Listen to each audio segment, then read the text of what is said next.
இந்த கள்ளக்குறிச்சி இந்த கள்ளச்சாராயம் அந்த தொடர் விபத்து தொடர் இறப்புக்கு காரணம் என்னன்னு பாத்தீங்கன்னா தொடர்ந்து நடந்து கொண்டு வருகிறது. அவங்க என்ன நினைச்சிருக்காங்க, ஏதோ வாந்தி பேதின்னு எல்லாம் வீட்டுல இருந்திருக்கிறாங்க. இந்த விஷயத்தை நம்ம மூடி மறைக்க இதோட சீரியஸ்னஸ், இதோடைய இவ்வளவு பெரிய விஷயமாகும் யாருக்குமே தெரியல.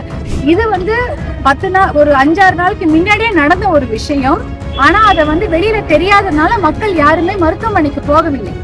ரொம்ப ரொம்ப முடியாம போய் கண் பார்வை போய் அப்புறம் மூச்செல்லாம் அதெல்லாம் பிரச்சனை வரும்போதுதான் ஐயோ இது பிரச்சனை போல இருக்கு, இது சாதாரண வாந்தி பேதி இல்லைன்னு அப்புறமா தான் அவசர சிகிச்சைக்கு வராங்க. இதுல அவங்கள காப்பாத்தணுன்றதுக்காக கெட்ட பேர் வாங்கினா என்னன்ற மாதிரி இல்லாம ஐயோ கெட்ட பேர் வந்துடக்கூடாதுன்றதுக்காக மக்களை பலிக்கடாக்கின மாதிரிதான் இருக்குது. இப்ப சாராயம் அரசாங்கமே திறந்து விற்கிறதுனால எத்தனை பேர் போயிடுறாங்க. எத்தனை இளம் விதவைகள் அதிகமாக இருக்கிற மாவட்டமே தர்மபுரி தான், எல்லாருக்கும் தெரியும். அது குழந்தை குட்டிங்களோட சின்ன சின்ன பொண்ணுங்க விதவையா இருக்கிறதுக்கு காரணம் என்னது? சாராயம் தான்.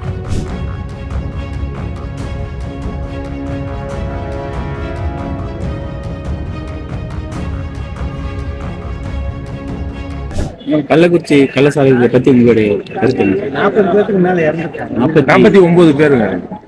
அதாவது பாத்தீங்கன்னா இந்த கள்ளக்குறிச்சி இந்த கள்ளச்சாராயம் அந்த தொடர் விபத்து தொடர் இறப்புக்கு காரணம் என்னன்னு பாத்தீங்கன்னா தொடர்ந்து நடந்து கொண்டு வருகிறது.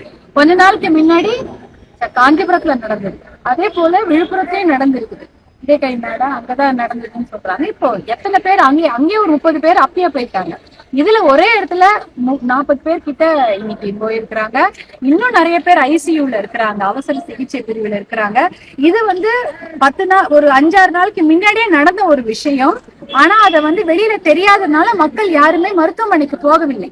அவங்க என்ன நினைச்சிருக்காங்க, ஏதோ வாந்தி பேதின்னு எல்லாம் வீட்டுல இருந்திருக்கிறாங்க. இந்த விஷயத்தை நம்ம மூடி மறைக்க இதோட சீரியஸ்னஸ், இதோடைய இவ்வளவு பெரிய விஷயமாகும் யாருக்குமே தெரியல. முன்னாடியே முதல்ல ஒருத்தர் 2 பேர் அட்மிட் ஆகும் போதே இது கள்ளச்சாராய பிரச்சனைன்னு தெரிஞ்சிருந்தா மத்தவங்க எல்லாம் வேகமா அட்மிட் ஆயிருப்பாங்க. அவசர சிகிச்சை பிரிவுல அட்மிட் ஆகி ஒரு 10-15 குடும்பத்தை நம்ம உயிர்களை காப்பாத்திருக்கலாம். எப்ப இதை மூடி வைக்க வெளில தெரிஞ்சா அசிங்கமாயிடுமோ, வெளில தெரிஞ்சா பிரச்சனையாயிடும்னு அதை ஊடகத்திலேயே மறைச்சு எல்லாத்தையும் மறைத்து விட்டதுனால வெளியிலேயே யாருக்கும் தெரியாம வீட்லயே எல்லாம் படுத்துட்டு இருந்திருக்காங்க. ரொம்ப ரொம்ப முடியாம போய் கண் பார்வை போய் அப்புறம் மூச்செல்லாம் அதெல்லாம் பிரச்சனை வரும்போதுதான் ஐயோ இது பிரச்சனை போல இருக்கு, இது சாதாரண வாந்தி பேதி இல்லைன்னு அப்புறமா தான் அவசர சிகிச்சைக்கு வராங்க. இப்ப எதுக்கு மூடி மறைக்கணும்? நம்ம மக்களுடைய உயிர் தானே இது. இதுல அவங்கள காப்பாத்தணுன்றதுக்காக கெட்ட பேர் வாங்கினா என்னன்ற மாதிரி இல்லாம ஐயோ கெட்ட பேர் வந்துடக்கூடாதுன்றதுக்காக மக்களை பலிக்கடாக்கின மாதிரிதான் இருக்குது. இப்ப பாத்தீங்கன்னா 4 மருத்துவமனையில பிரிச்சு அனுப்பியிருக்கிறாங்க. ஒரு இடத்துல மட்டும் இல்ல, ஏன்னா ஒரு இடத்துல இருந்தா எல்லாரும் அந்த இடத்துல அட்டென்ஷன் போயிடுமோன்னு 4 இடத்துல பிரிச்சு அனுப்பியிருக்காங்க. ஆனா அந்த அவசர சிகிச்சை பிரிவு 4 இடத்துலயும் இருக்கிறாங்க. அங்க அத்தனை உறவினர்கள் எல்லாம் போய் குழுமி இருக்கிறாங்க. எல்லாருமே அங்க பாக்குறாங்க. ஒரு மருத்துவமனையிலயும் பாத்தீங்கன்னா நேத்து மட்டும் வேற ஒரு சேலத்துல மட்டுமே ஏதோ 10 பேர் இறந்துட்டதா சொல்றாங்க அட்மிட் ஆனவங்க. இந்த மாதிரி நிறைய விஷயங்கள் நடந்து கொண்டிருக்கிறது. இதெல்லாம் மக்களுக்கு முதல்ல தெரியப்படுத்தி இருந்தா இந்த சாவுகளை கண்டிப்பாக தடுத்திருக்கலாம். 10 லட்சம் கொடுக்குறாங்க. அதை பத்தி நீங்க என்ன நினைக்கிறீங்க? கள்ளச்சாராயம் குடிச்சு இறந்தவங்களுக்கு 10 லட்சம் கொடுக்குறாங்க. கள்ளச்சாராயமே கொடுக்க கூடாது, அதுதான் எங்களுடைய கோரிக்கை. வேற எதுவும் இல்ல. எதுக்கு எந்த சாராயமும் கொடுக்காதீங்க, நல்ல சாராயமும் கொடுக்காதீங்க, கள்ளச்சாராயம் கொடுக்காதீங்க. கள்ளச்சாராயத்துல இன்னைக்கு எவ்வளவு பேர் செத்ததுனால எல்லாருக்கும் தெரியுது.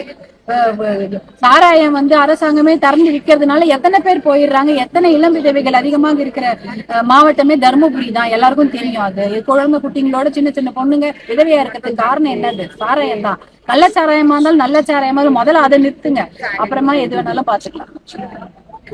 பூரண மதுவிலக்கு தான் நம்ம முதல்ல இருந்து சொல்லிட்டு இருக்கிறோம். அப்புறம் போதை வேற இப்ப வர ஆரம்பிச்சிருச்சு.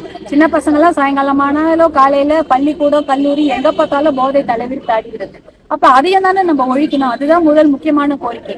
அதுக்கப்புறம் தான் எல்லாமே.